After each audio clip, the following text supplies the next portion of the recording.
Shalom Bapak Ibu, Saudara yang terkasih di dalam nama Tuhan Yesus Kristus, apa kabar? Puji nama Tuhan, sore hari ini kita dapat kembali bertemu dalam program belajar Tabernakel dan kita akan bersama-sama berdoa terlebih dahulu sebelum kita membahas firman Tuhan. Mari sama-sama kita berdoa. Bapa, kami bersyukur untuk kesempatan yang Kau beri pada kami di sore hari ini. Kami mau belajar dari firman-Mu. Bukalah hati kami, pikiran kami, dan mampukan kami Roh Kudus untuk menjadi pelaku firman-Mu. Kami bersyukur di dalam nama Tuhan Yesus kami berdoa. Haleluya. Amin. Puji Tuhan, Bapak Ibu Saudara sekalian, kita akan melanjutkan beberapa hal pembahasan kita tentang tabernakel. Kita belajar bersama-sama di waktu yang lalu gimana kehidupan kita sebagai orang percaya, sebagai pelayan Tuhan, sebagai anak Tuhan, dikatakan kita dimampukan itu oleh karena pengurapan yang dari Tuhan. Dan sore hari ini kita akan kembali mengulang beberapa hal. Bapak Ibu Saudara sekalian, ini kita kembali belajar tentang skema tabernakel. Ada pintu gerbang, ada mezbah korban bakaran, ada kolam pembasuhan, ada meja roti sajian, pelita emas, mezbah dupa, pintu tirai, peti perjanjian atau tabut hukum Allah. Pintu gerbang ini menunjukkan atau berbicara tentang kita percaya kepada Tuhan Yesus Kristus. Iman kita kepada Tuhan Yesus Kristus. Dikatakan hanya melalui Yesus saja kita bisa mendapat keselamatan. Tidak ada nama lain di kolong langit ini yang olehnya kita dapat mendapat keselamatan selain di dalam nama Tuhan Yesus Kristus. Kemudian di mezbah korban bakaran kita berbicara tentang pengorbanan Yesus untuk kita sekalian. Pengorbanan di kayu salib, oleh darahnya, oleh kuasanya, oleh pilurnya kita disembuhkan, kita diselamatkan. Kemudian kita masuk ke kolam pembasuhan, itulah gambaran tentang baptisan air, di mana kita sebagai orang percaya, setelah kita percaya, kita berkomitmen, kita beribadah pada Tuhan, kita mau masuk ke dalam satu komitmen yaitu baptisan air, yang itu menanggalkan manusia lama dan hidup sebagai manusia baru di dalam Tuhan Yesus Kristus. Setelah itu Bapak Ibu Saudara sekalian kita masuk di pintu kemah, di sini menandakan tentang baptisan Roh Kudus, yang itu memampukan orang percaya untuk terus hidup kudus. Di dalam ruang kudus ini maka ada beberapa alat, dikatakan ada meja roti sajian yang menjadi lambang firman Tuhan, yang ini sangat diperlukan sebagai makanan rohani kita sebagai orang percaya. Kemudian pelita emas berbicara tentang kehidupan kita sebagai terang dunia, dan juga pengurapan Roh Kudus yang memampukan kita untuk menjadi terang. Kemudian mezbah dupa adalah satu bagian, satu alat yang menggambarkan tentang kehidupan kita, penyembahan, doa dan penyembahan di hadapan Tuhan yang terus-menerus. Bukan hanya di waktu ibadah, bukan hanya waktu butuh, tetapi terus-menerus kita dikatakan berdoa menyembah Tuhan dalam hati kita. Kemudian pintu tirai ini menggambarkan tentang kemanusiaan, kedagingan, keegoisan manusia, yang mana itu ketika Yesus disalib, pintu tirai ini terbelah menjadi dua. Dan ini menunjukkan satu jalan masuk kepada persekutuan dengan Bapa di surga, yang dilambangkan dengan tabut perjanjian atau tabut hukum Allah. Maka seperti saya katakan, inilah gambaran tentang karya Yesus kepada kita sekalian, di mana Dia mau menjadi jalan, mau menjadi tebusan untuk kita dapat masuk ke ruang Maha Kudus, untuk kita dapat mengalami satu persekutuan, pendamaian dengan Bapa di surga. Bapak Ibu Saudara sekalian, kemarin kita belajar tentang pengurapan yang memampukan, yaitu dengan contoh Bezaleel dan Aholiab. Kedua orang yang ditunjuk oleh Tuhan melalui Musa untuk membangun, untuk membuat alat-alat di kemah suci.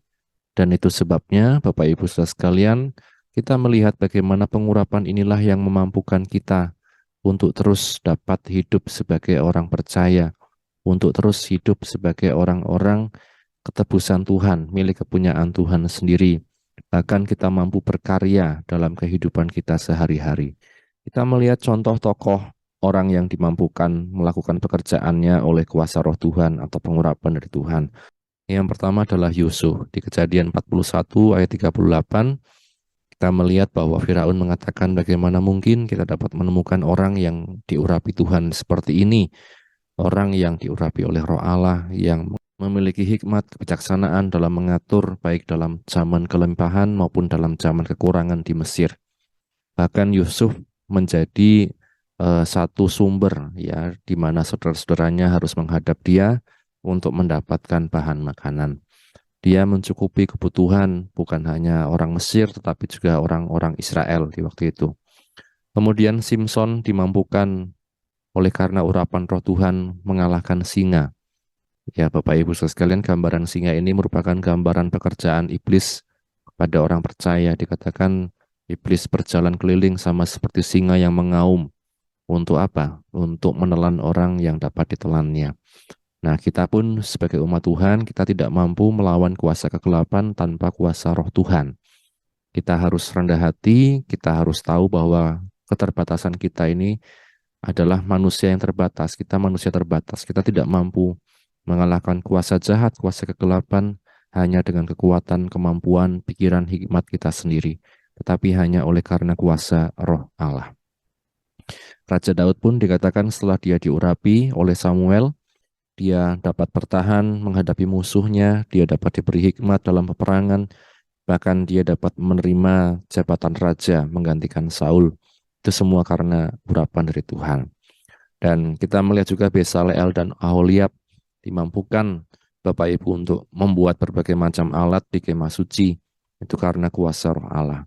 Nah, maka saya katakan pengurapan roh Tuhan memampukan kita untuk mendapat hikmat atau pencerahan seperti Yusuf di Mesir, kemudian melakukan perbuatan perkasa seperti Simson, memimpin seperti Daud, dan berkarya seperti Besaleel dan Aholiab.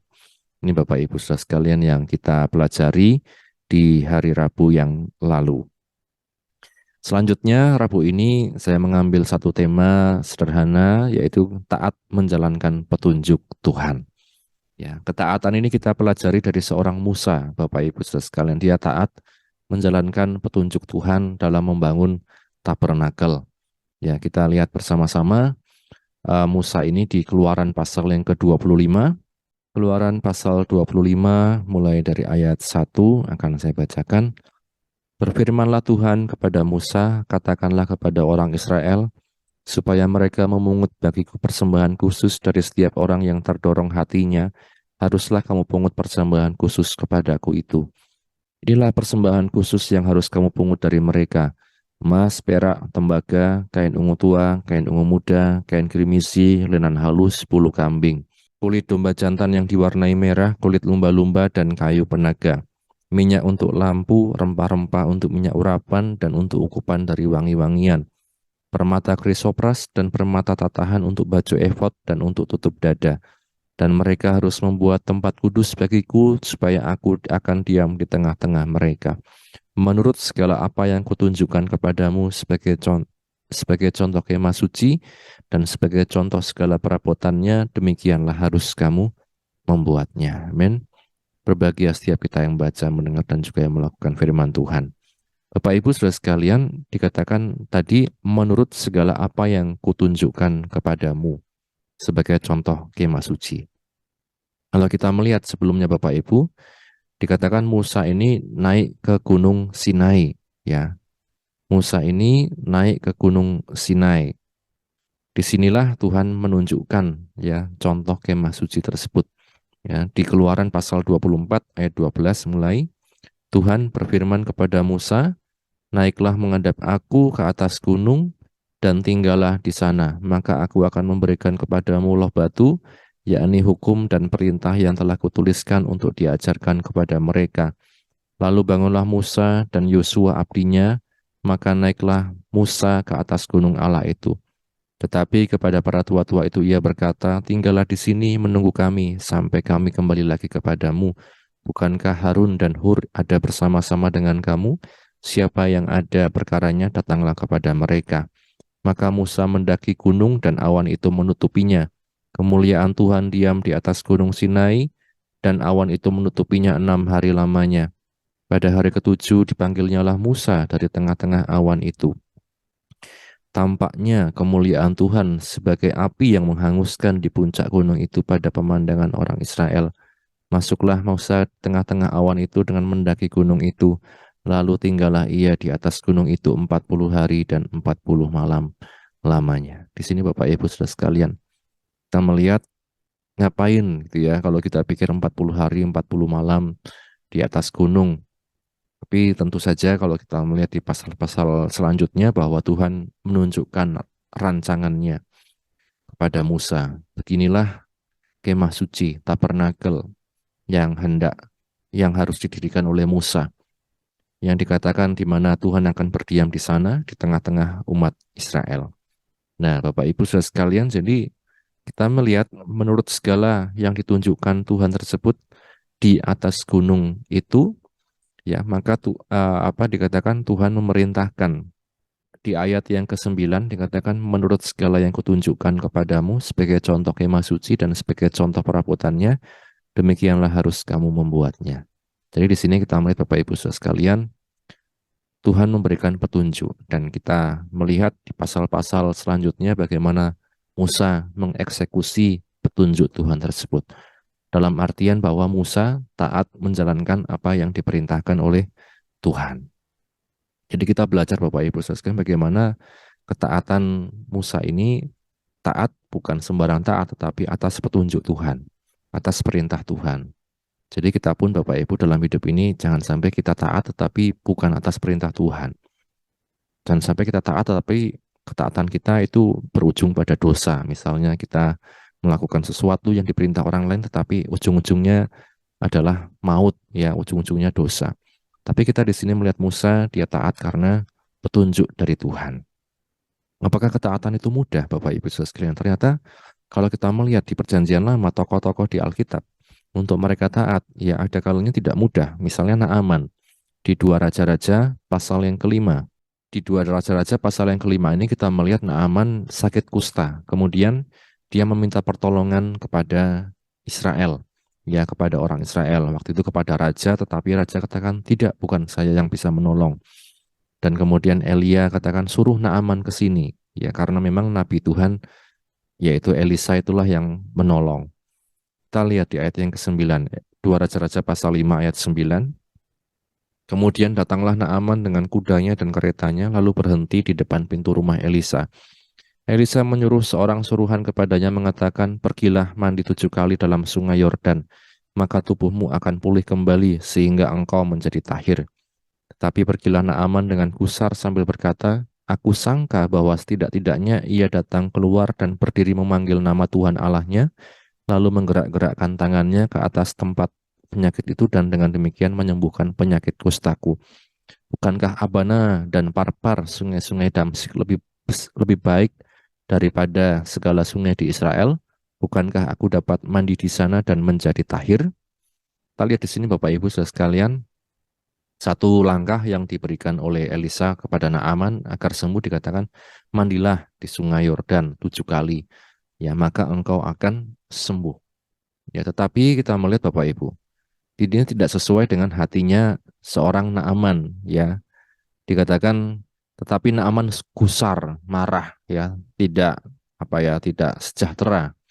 Dia katakan, aku sangka setidak-tidaknya Elisa itu datang keluar, berdiri memanggil nama Tuhan, lalu menggerak-gerakkan tangannya di atas penyakit itu, kemudian sembuh. Ya, bukankah sungai-sungai di Damsyik lebih baik, lebih bersih daripada sungai di Israel? Nah, kita lihat di sini Bapak Ibu, bagaimana untuk taat itu memang tidak mudah karena butuh rendah hati. Untuk taat itu tidak mudah karena seringkali tidak sesuai dengan pikiran logika kita. Tapi kita bersyukur di ayat 13 dan seterusnya ada orang-orang yang baik, ya orang-orang yang memberi nasihat yang baik. Ayat 13, tetapi pegawai-pegawainya datang mendekat serta berkata kepadanya, Bapak, seandainya Nabi itu menyuruh perkara yang sukar kepadamu, bukankah Bapak akan melakukannya? Apalagi sekarang ia hanya berkata kepadamu, mandilah dan engkau akan menjadi tahir. Maka turunlah ia membenamkan dirinya 7 kali dalam sungai Yordan sesuai dengan perkataan abdi Allah itu. Lalu pulihlah tubuhnya kembali seperti tubuh seorang anak dan ia menjadi tahir. Amin. Bapak Ibu saudara sekalian, mujizat terjadi kadang dekat sekali jaraknya dengan ketaatan kita. Kalau kita memilih untuk tidak taat, seperti Naaman, entah apa yang terjadi pada dia. Mungkin dia akan pulang, mandi di sungai Damsik kok tidak sesuai dengan apa yang dijanjikan oleh Elisa. Ternyata tidak sembuh karena memang tidak taat, karena memang tidak sesuai dengan perintah dari Elisa. Elisa katakan mandilah di sungai Yordan 7 kali dan engkau akan sembuh, dan itulah yang terjadi ketika Naaman taat, ya.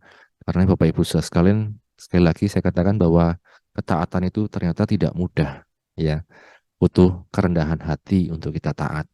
Kemudian yang ketiga, kita juga belajar bahwa ketaatan itu bukan hanya sehari, 2 hari, 3 hari, 4 hari, ya setahun, 2 tahun. Tapi kalau kita taat sama Tuhan itu sampai pada akhir hayat kita, ya sampai selesai, sampai Tuhan menjemput kita. Ya, contohnya siapa? Contohnya Paulus.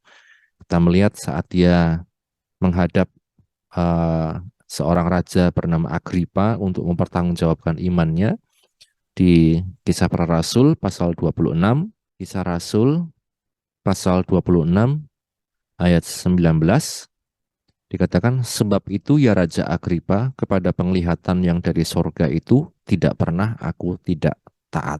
Ya, ini Bapak Ibu. Seorang Rasul Paulus saat dia bertobat mengenal Yesus, dia mengalami satu penglihatan di jalan ke Damsik. Dan akhirnya dia menjadi buta setelah didoakan oleh Ananias, kemudian baru dia sembuh. Dan dikatakan oleh Rasul Paulus bahwa saat penglihatan itu, saat dia bergumul, saat dia buta, Tuhan memberikan berbagai macam isi hatinya, petunjuknya bahwa Paulus ini akan dipakai untuk menjadi alatnya Tuhan yang luar biasa. Nah, dikatakan di ayat 19, sebab itu ya Raja Agripa, kepada penglihatan yang dari surga itu tidak pernah aku tidak taat. Artinya ketaatan itu yang terus dipegang oleh seorang Paulus sampai akhir.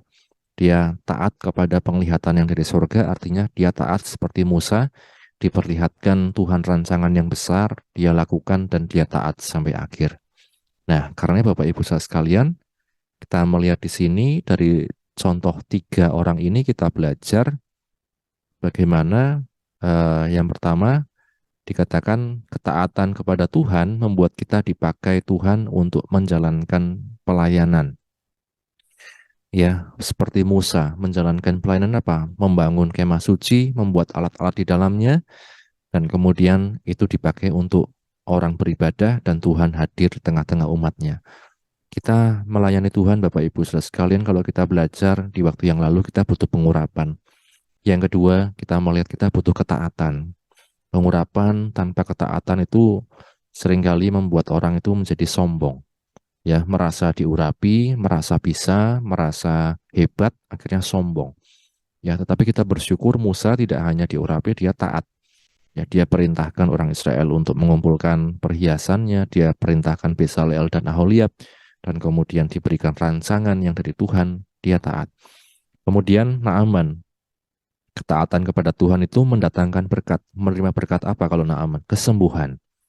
Ya, dia sakit kusta, awalnya dia gusar, awalnya dia tidak taat, awalnya dia mangkel, dongkol, jengkel, ya. Tapi akhirnya dia taat dan dia menerima berkat kesembuhan dari Tuhan lewat Nabi Elisa. Nah, yang ketiga, ketaatan membuat kita, memampukan kita bertahan sampai pada akhir. Paulus, Bapak Ibu, di akhir-akhir kalau kita melihat saat dia berbincang dengan Raja Agripa itu merupakan satu momen di mana dia diadili sebenarnya. Dia menerima berbagai macam tuduhan dari orang-orang Farisi, orang Israel yang tidak suka kepada dia, dan dia harus terus dikatakan naik banding, ya, bahkan sampai kepada kaisar. Ya, tetapi kita melihat Paulus tetap bertahan karena apa? Dia taat kepada panggilan Tuhan. Dia taat kepada apa yang Tuhan sudah tunjukkan kepadanya. Nah, Bapak Ibu, saudara sekalian, Kepada kita sekalian pun, mari sama-sama kita belajar untuk taat. Seperti Musa yang membangun tabernakel, seperti Naaman yang disuruh untuk mandi di Sungai Yordan, seperti Paulus yang diperlihatkan Tuhan rancangan apa yang ada pada Tuhan tentang Paulus. Kita taat sehingga dikatakan kita dapat tetap terus bertahan sampai pada akhirnya. Apapun yang menjadi pergumulan kita saat ini, apapun yang mungkin menjadi hal yang ada dalam hati kita yang membuat kita tidak enak hati dan lain sebagainya, satu kunci, tetaplah taat di dalam Tuhan. Tetaplah memiliki satu ketaatan di dalam Tuhan, ketaatan pada petunjuk Tuhan, pada perintah Tuhan, pada firman Tuhan. Kiranya firman Tuhan sore hari ini menjadi berkat untuk kita sekalian. Mari sama-sama kita berdoa. Bapa Surgawi, kami bersyukur untuk firman-Mu yang telah kami baca, kami dengar, kami renungkan. Menolong kami untuk terus hidup taat dalam pengiringan kami akan Engkau, bukan dengan kekuatan kami, tetapi oleh karena Roh-Mu yang memberikan kami kekuatan. Berkatilah anak-anak-Mu Tuhan yang sudah mendengar firman-Mu dimanapun berada. Engkau yang tahu setiap pergumulan kami, dan Engkau yang memampukan kami untuk terus bertahan sampai pada akhirnya. Kami sudah terima firman-Mu, Engkau yang berkati setiap kami. Kami bersyukur, ini doa kami, dalam nama Tuhan Yesus kami berdoa, haleluya. Amin. Puji nama Tuhan, Bapak Ibu Saudara sekalian, Tuhan Yesus memberkati. Amin.